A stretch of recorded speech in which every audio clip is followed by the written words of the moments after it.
One Piece chapter 1099 begins immediately where the previous one ended, with King Bakori having returned to the Sorbet Kingdom.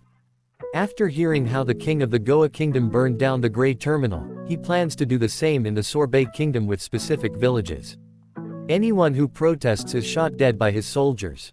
Unable to stand for this, Bartholomew Kuma destroys his palace and defeats King Bakori, an event later called the One-Man Revolution of Sorbet. Saint J. Garcia Saturn is shown hearing about these events shortly after, while Kuma is forced to become the new king by the citizens' requests. However, he still chose to live in the church, allowing King Bulldog, the king of 2 generations prior, to instead run the country. Bonney one day ate her age fruit by accident. She then uses it to turn into her adult form, resulting in everyone thinking she is Ginny. King Bulldog then visits the church with his mother Connie one day, prompting Bonney to practice her transformation while looking at the former queen. This causes her old form to look very similar to Connie, causing everyone to hilariously confuse the two. However, King Bulldog's visit was done under negative pretexts, revealing that King Bakori had successfully escaped after all and now has the world government on his side.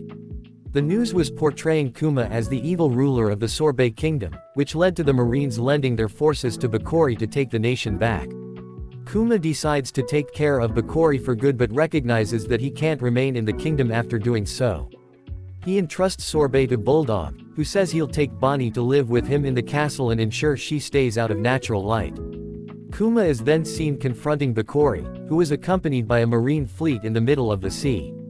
Bakori orders the Marines to kill him, but Kuma effortlessly sinks their ships. However, Bakori's death isn't confirmed. Kuma then decides to flee to the seas and become a pirate, earning many nicknames and a very high bounty due to his strength. Bonney is living in the Sorbet Kingdom castle all the while, saying she'll become a pirate just like her father once she turns 10. On the topic of her fateful 10th birthday, Kuma spent his time traveling the world in search of a cure for Bonney's disease. It's revealed that the islands he visited this time are where he sent the Straw Hats after the events of the Sabayati Archipelago arc. Eventually, Kuma reunites with Dragon in the Wind Granma ship in the middle of the sea. Sabo and Koala, all of the current Revolutionary Army commanders, can be seen on the ship. Dragon also shared that Ivankov and Inazuma were both captured and sent to prison, but no further details are offered. Bello Betty asked Kuma if she can become the commander of the East Army since Dragon wouldn't allow this without Kuma's express permission. He laughs, joking that a woman with a bad mouth becoming a commander is fine by him. Dragon then discusses Drive Vegapunk with Kuma, saying he never recommended it earlier since it's impossible to speak to Vegapunk when he's in Punk Hazard. However, due to a recent accident, Drive Vegapunk had to move to a new laboratory on Egghead Island. Kuma thanks Dragon for the information, saying he'd love to fight for the army again if he can cure Bonney. Dragon tells him to leave fate to the blow of the wind, as the two part ways yet again. Bonney learning to fight, even being able to defeat an adult in hand-to-hand combat while in her child form.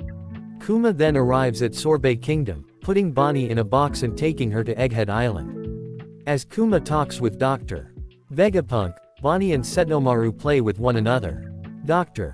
Vegapunk reveals that it is possible to cure Bonney's disease, but the cost will be extremely high due to the cutting-edge technology. He compares it to the cost of building a cyborg. Dr. Vegapunk then tests Kuma's blood, discovering that he's a buccaneer. Dr. Vegapunk asks him why he came to meet a world government affiliate like himself, to which he says he trusts Dragon.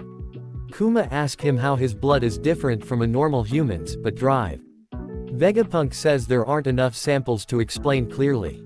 Dr. Vegapunk then offers to cure Bonney for free if he becomes the host of his clone army. Kuma accepts but asks what the clones will do. Kuma says that they'll become Marines, shooting laser beams to defeat evil pirates and having strong bodies to shield innocent people with. Meanwhile, in Mariajoy, it's revealed that Saint Saturn is listening in on their entire conversation. He asserts that Dr. Vegapunk doesn't know how to properly utilize this chance before saying he has an idea. Chapter cuts back to Egghead Island before he elaborates. Kuma accepts Drive Vegapunk's offer, saying if the clones can save people's lives then this might be why he was born. Dr. Vegapunk calls him a saint, but Kuma says he's a pacifista in response. The chapter ends with Dr. Vegapunk asserting that this is what the clones will be called, with the series also confirming no break next week.